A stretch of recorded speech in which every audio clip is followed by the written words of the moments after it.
Hey guys, welcome back to Cap Views. Hopefully you guys can hear my audio just fine. I'm trying something a little bit different today, but here we are back again with another upload, another full movie commentary. So I'm really excited about this one.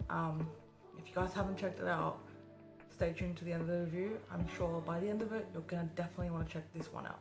So today we're gonna be reviewing The Old Guard. Now this premiered on Netflix. It's a Netflix original and it dropped just this week on the 10th of July, so it is really an awesome film. Now I know that there are films like Extraction and these Netflix original like sort of action flicks that have dropped on Netflix. Another one was Close, or it was Closer, I can't remember exactly, but it was a really good film. And now we've got this one, which stars Charlize Theron, Kiki Layne, and Matthias Schoenaerts. I don't know if I'm pronouncing his name right. He's pretty awesome too though. Now, these are the main actors that I'm most familiar with, or that I am most interested in, that had the biggest impact on me from the film.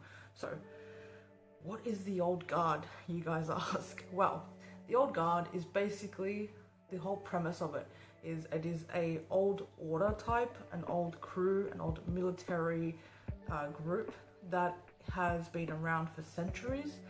And they are basically immortals and have been hand-picked sort of soldiers that have existed through different periods of time in history, that have become immortal. They've died and then they've been resurrected and they are immortal, and they are basically destined to live in this group and essentially save humanity as time goes on. And I'm gonna stop there before I say anything else, because it's so hard not to just flow with information. So that's pretty much the concept though. I think it's a really cool concept. Are you interested? Me too. So before I continue, just so you guys know, this is the part where I'm gonna talk about spoilers. And if you guys know my reviews, or you've seen my channel reviews before, I don't do segmented reviews. I just do one review and it's spoiler packed. So I watch the film and I review the film completely, its entirety. I go through points of marks essentially, and then I give it a rating at the end of it. So with that said, we're about to enter spoiler territory. So if you haven't seen it and it sounds really cool and you're like, oh, I want to know more, well, I suggest you go watch it and then come back for the rest of this review. Alright, now that we've done that, gotten that out of the way. Alright, so as I said, this film stars Charlize Theron, massive A-list. She's just one of the few remaining great actors that exists, and that we have the privilege of getting to see and experience her work. Now, in this role, she is again a sick, badass character. She plays a character named Andy, who is essentially the first immortal, or in this group, she is the first immortal. Now, this is very much an ensemble. So the Old Guard is basically these four military soldiers that have become immortal and have been created, as I said, to save humanity. Now, we see them as four, in a team of four, and they're very much like coordinated and they're cohesive, and they've been doing this for a very long time, and they've found one another over different periods of time. So they weren't all formed at the same time. Basically, like, there was one person and then another person, and eventually they became this team. And basically the concept of this story, of the narrative that has been done for this film, is that essentially you've got these four members of Immortals that get put into a compromising situation and essentially get found out. Now, obviously, being a immortal group, they are living in secret. Now, obviously, they try to do their best to save humanity without being recognized, as other people or foundations might want to steal their genetic material to try and create super soldiers or immortal gene stuff, or use it for a bad thing. So basically they go onto this mission, they get set up, and shit goes down. So I'm trying my best not to like say too much, because it's very hard because there are so many cool things about this film. So as I said, they get set up, and essentially they are on the run after that, in fear of their lives. Even though they're immortal, they can still be captured and tortured essentially for all eternity. Now, in the midst of all this, we have a new member that she gets killed, and then she comes back to life, and she's obviously, you know, super confused and doesn't know what to do, and they have like dreams about each other. So the 4 team members that are already established start having dreams about her, she has dreams about them, and it's this weird intertwined correlating connection, like they're supposed to find each other and be this united force. It's really cool actually. I really like how they did that. So there's a little bit of stuff that's definitely unexplained in this film, but bear with me, we'll keep going. So as I said, this is an action flick with a very good creative narrative behind all of that.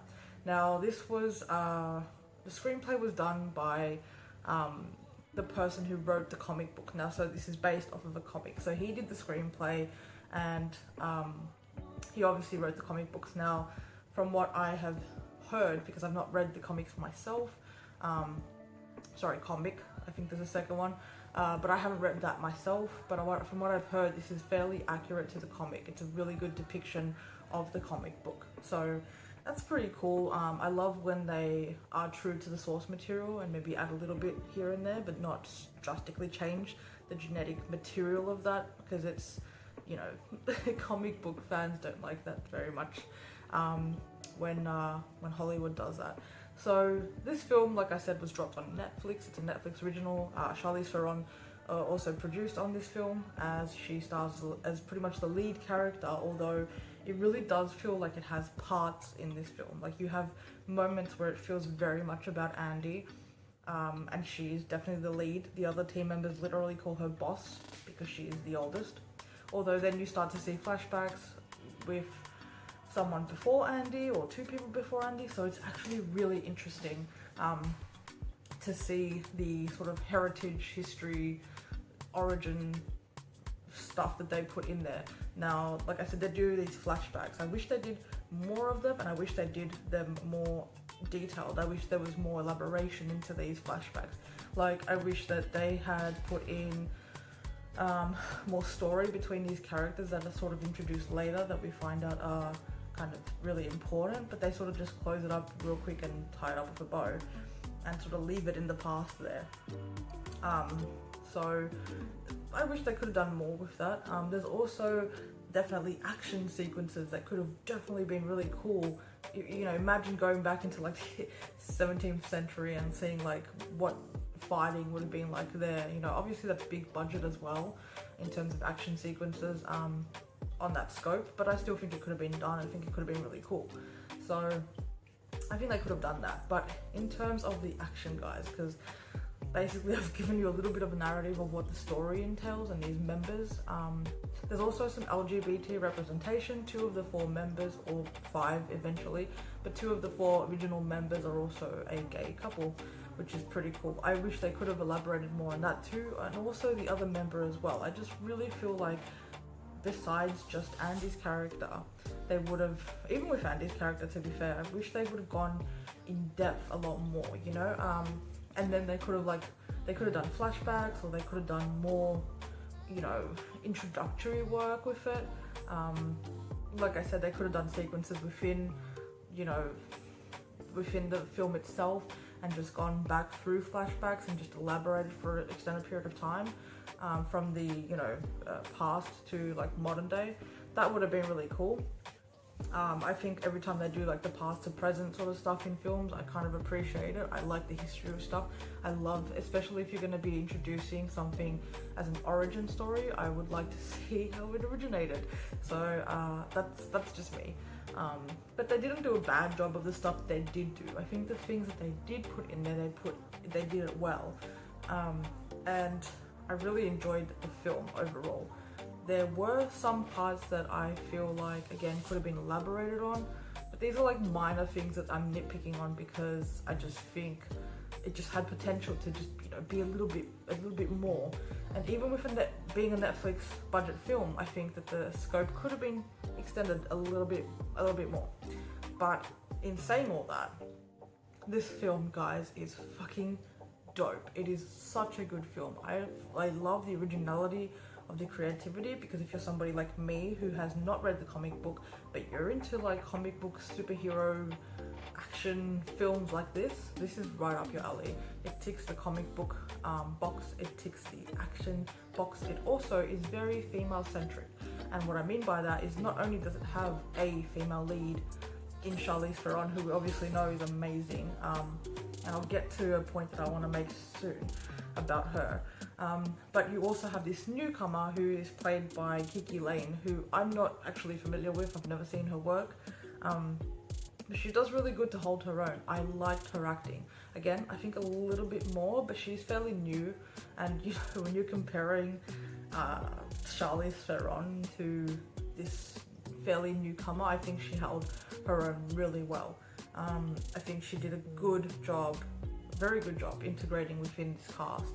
I think the cast in itself was pretty strong, but personally, if it was me, I probably would have recast Nicky. I think I didn't feel like he had a very strong performance or impact on me. Now, speaking of Nicky, the gay couple, the gay characters, I don't feel like they had a big presence. There was one scene in particular where they get captured, and I think it was like by the CIA, and he says, "Is this your boyfriend?" and sort of makes fun of him, and he says this beautifully written sort of love confession in response to that, and it was just awesome. The writing on this, that's another thing, is just the writing is really good. I really like it. It's just like just enough where you need it, and there's a little bit more, you know, to elaborate when you also need a little bit extra. They have a very good balance of flowing with the writing, so I really like that. But as I said, the characters themselves, and I don't think this is anything on the actors. I think the actors are good. I mean, I can't really tell because of the way the roles were written also. Like, they didn't have that much, you know, screen time, and what they did have, I just don't feel like it was impactful. So I can't honestly say whether it was the actors or not, but I feel like if you had cast somebody, an actor that was a little bit more well-known, more seasoned, more of a professional, I think that would have been more impactful in terms of having this ensemble cast. However, maybe, you know, you sort of see this with films, and they sort of cast actors that don't make that much of an impact because they specifically are meant to be in more of a background capacity and not take away from the lead or the story. Now, it's not that they didn't have screen time or they didn't have, you know, sufficient lines. I just didn't feel impacted by it. I did really like that line, that sort of speech, love confession thing that happened in that, like, when they were trapped. I like that. There were a few moments that I feel like they were trying to be comedic as well. That really didn't like stick the landing for me personally. It's like I could see what they were trying to do, but it didn't get me laughing. The best parts of this film, oh my god, the best parts of this film, I'm just thinking about it, it's so awesome. I wish I could just like show you guys, but the action sequences, the choreography is just awesome. It's similar, not entirely the same, there were definitely heaps of differences, but it reminds me of like Transporter or like Taken, or a more notable similarity would be Charlize Theron in Atomic Blonde. Now, it's funny because Matthias Schoenaerts, I know I'm pronouncing it wrong, guys, don't judge me, but Matthias Schoenaerts, he actually played alongside Jennifer Lawrence in Red Sparrow, which was funny to me because that kind of was in comparison with Charlize Theron's Atomic Blonde. I think there was even a scene where Jennifer Lawrence kind of looked a bit like Charlize Theron's character from Atomic Blonde, and it was a similar female spy kind of a thing.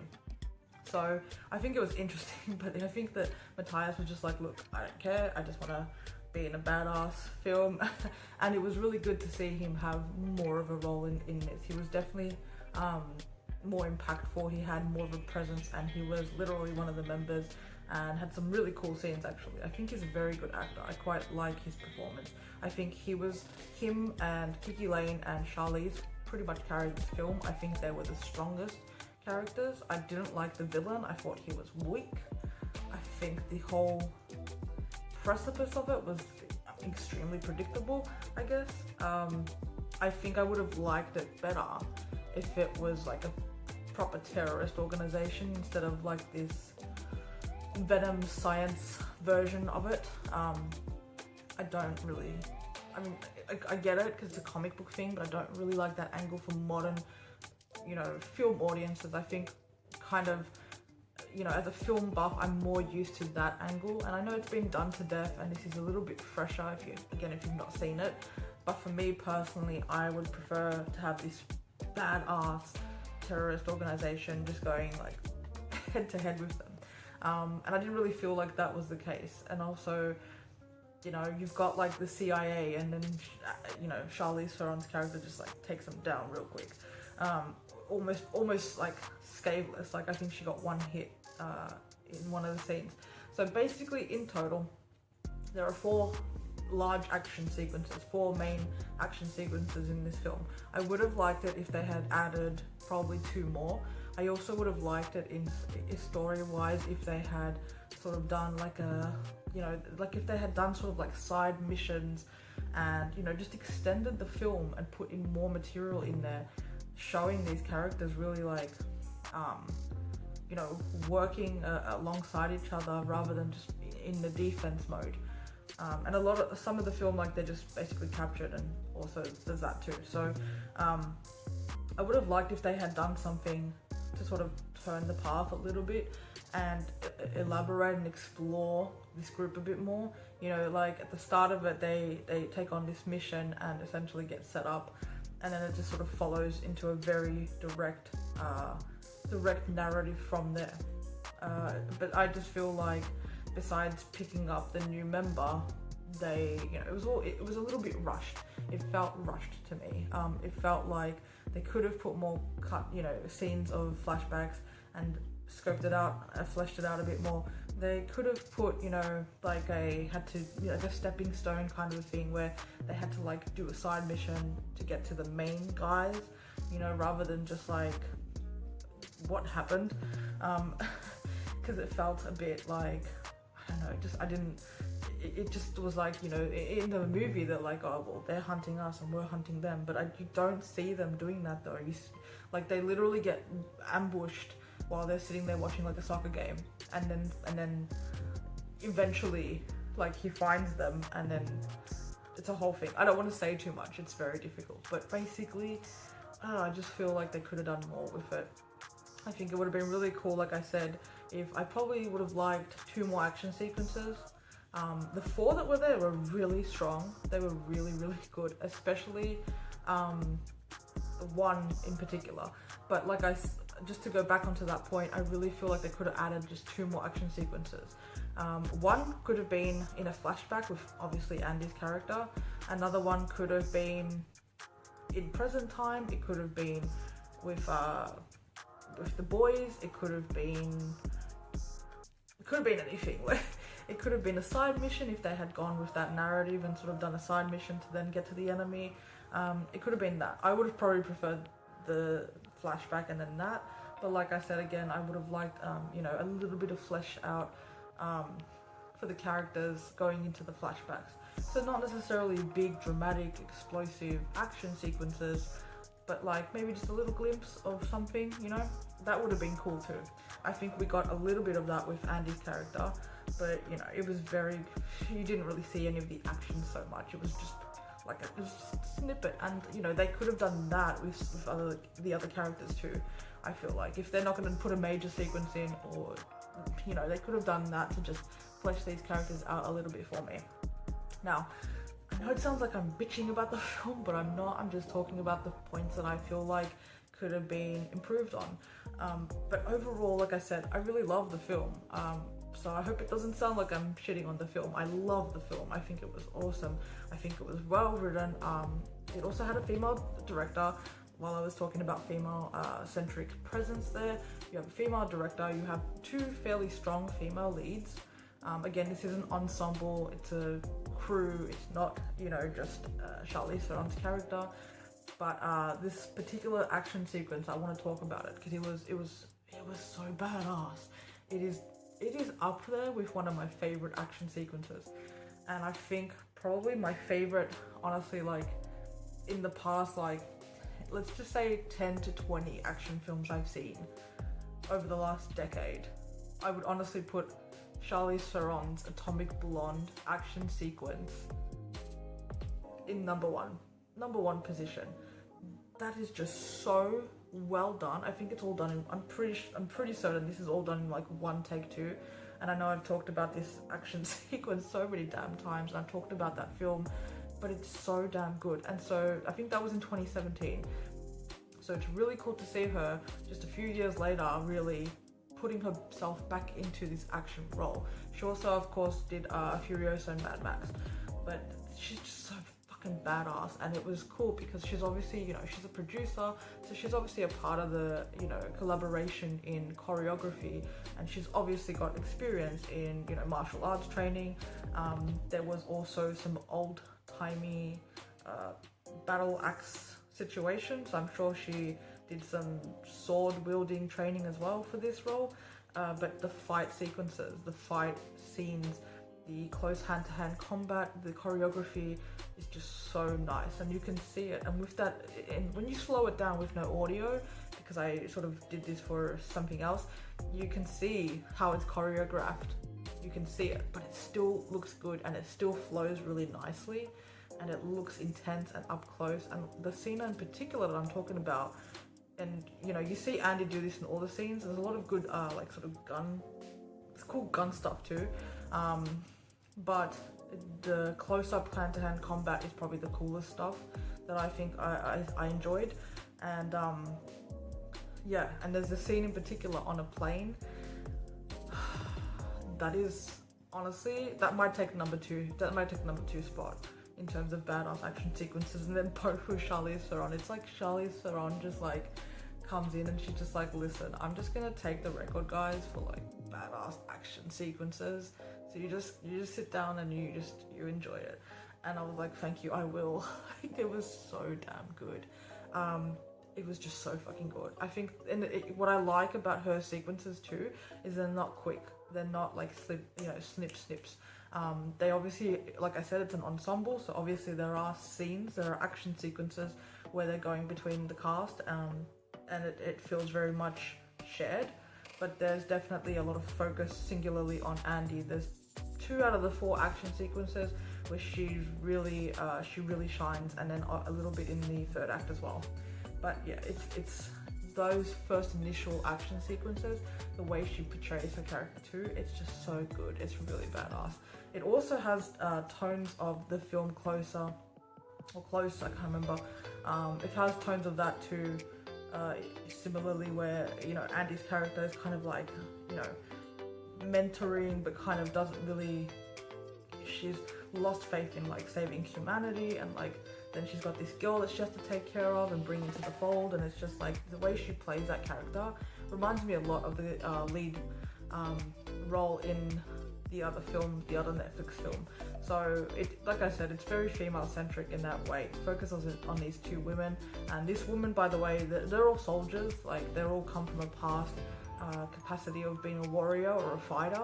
So this woman, this younger female that gets brought into it as a new member, she was a US Marine on an all-female group in the Marines. So she was, you know, trained as well in combat. And that was really cool to see too. I really liked a lot of the aspects of this film, so I really enjoyed it. I think they did a really great job of balancing that female energy and having, you know, strong male leads as well, which had, you know, at moments an impact on me. I think the writing was just not there for those characters, but I also would go back to the fact that they just weren't fleshed out enough for them to have that impact, and also a few of the comedic moments didn't really hit for me. But other than that, I really enjoyed this film, guys. I thought it was awesome sauce. I would watch those action sequences over and over. I would watch this film over and over, and these days I watch so many films and I'm trying to review stuff and do movie commentaries, and I'm always, you know, backlogged with it. I also obviously watch shows because I'm just a TV junkie, so I don't normally watch films more than once. I would definitely watch this film more than once. It was very good, and I would like to watch it also again just to sort of see, you know, little bits and pieces that maybe I didn't like pick up on before, or just take it in a bit more. But yeah, I think it was really well done. Like I said, I didn't really like the villain, but the scenes were well done, and the story was good. Few plot holes here and there, a few, like, definitely a lot of unanswered questions. I think that they could have given the audience more of a glimpse into the origin if you're going to do an origin story. They also leave it, I don't want to say too much, but they also leave it sort of open to a sequel. So potentially it could be a franchise. However, there's no way of not spoiling this, I'm not happy with the fact of what happened to Andy in this film. I'm trying very hard not to just give away the entire plot, but or subplot, I guess, whatever. She's a main, so it's, to me, it's like the main. It's what you like. You go to watch Charlize Theron film for Charlize Theron, you guys. So she's backed it. She's kicking ass in it. She's the best thing about this film, like, just hands down. Like, that's what it is. And so her character basically it's implied that her character won't be around for much longer. I thought she was gonna die in this film, to be fair, many times. So that's disappointing. So this would have been really fucking cool if it continued. And I fucking hate Netflix for this shit, you know. And I understand that this is also the actors signing on for these like one and done singular, you know, roles. And they don't, you know, continue it. Same thing goes with Netflix originals, TV shows. You know, you get like 2 seasons and it just takes up, you know, it's like a binge season, or it takes all that time to build up to something, and then right where you're getting into it, they're just like, you know what, we're gonna cancel it. So that's what this feels like to me. I just want to see more. I think it was such a good story. There's so much room to improve and expand this. It could be an awesome franchise. I love the concept of these immortals, you know, fighting through time, and then it's so cool. And I like that. I just want to see more of it, and I just don't know, you know, if I would enjoy it as much knowing that we had like Andy and the way her character was portrayed, and if I would enjoy it as much, you know, if they were to make a sequel with like a different actress as the main lead. Even if Kiki Layne sort of continued on, you know, because she was sort of introduced to set up like a future film, like a sequel. I don't think I would like that. She was great, don't get me wrong, she was strong, she was a good performance, but guys, Charlize Theron, I want to see Charlize Theron kick butt. That's what I want. So yeah, a few little things that I would have liked to have improved on, but overall a fucking kick-ass movie, guys. Watch it this weekend, watch it tonight, watch it tomorrow, just watch it. It's awesome, and the more support these films get, the more clicks on that film that, you know, Netflix sees, the more that we have films like this being made and put up there. So support it, watch it, tell me what you thought about it, rate it, let me know your thoughts. I think you're gonna enjoy it. If you like action films and you like badass chicks that look sexy doing it too, she does. She's got this whole Sarah Connor vibe going. Like legit, it's just like desert scenes. She's got these like fucking aviators. She just looks like a fucking tank and aviators, just classic. But yeah, it's really good, guys. I rate this film an 8.5 out of 10. It's awesome. It's so good. Now that 1.5 is the narrative for the gay couple. Like, there was that side narrative was just not explored on enough. They could have put a few more action sequences and just little things where there were unanswered questions for me. And obviously the fact that Andy's character doesn't end up in a position that I would like her to end up in. But again, little nitpick things, so I just have to take off a little bit for that. But it's an 8.5. It's way above average. It's fucking awesome. Go and check it out and let me know what you thought. And with that said, I am done with this review. I hope you guys enjoyed this. Give it a thumbs up if you did. If you're new, you enjoyed my rambling, subscribe. It would be awesome to have you here. I'd love to hear your thoughts and chat about films, and would appreciate the support. So I will see you guys soon. I know I'm behind. I know I'm supposed to do a movie commentary of You Should Have Left. I'm gonna do that for you guys. I just haven't got around to it, and I really wanted to watch The Old Guard because I had done a trailer review, if you guys remember, about this film, so I had to watch it, and so it was so worth it. It was so good. It exceeded my expectations of what I thought it would be. Like, I watch anything that Charlize Theron is in. I'll watch anything she's in. I loved almost everything that she is in, and even if I don't like the film itself, her performance is always 10 out of 10 all the time. So I thoroughly enjoyed this film. I don't know how many more action roles I'm going to see her in, but I hope that it's more because she's just so damn good when she does it, and she does it so well. So guys, I'm going to leave you with that. Go watch this film. It's called The Old Guard. It's on Netflix now. It is available for streaming. Check it out. Put it on your list. Watch it tonight and enjoy. Let me know what you guys thought, and I will see you guys soon. Thanks.